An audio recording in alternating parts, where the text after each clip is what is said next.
বাহরাইনের বাদশা ইবনে সারওয়ারের কাছে আমার চিঠি নিয়ে যাবে। কেউ শুনল না।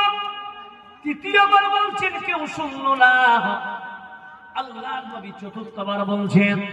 পিছন থেকে একজন বান্দা, একজন সাহাবা দাঁড়িয়ে বলছেন, ইয়া রাসূলুল্লাহ, আমি বাহরাইনের বাদশা ইবনে সারওয়ারের কাছে যাব।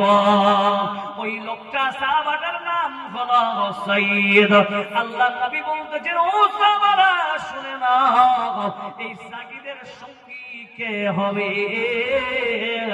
হাত খাড়া করো।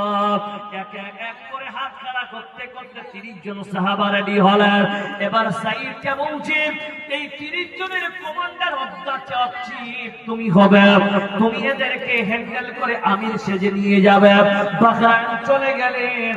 যাবার সময় সাইয়্যিদের মা সাইয়্যিদকে বলছেন, বেটা শোন, বেটা রে, পৃথিবীর বান্দা সব থেকে বর্তমানে স্বৈরাচার বাদশা হলো ইবনে সারওয়ার।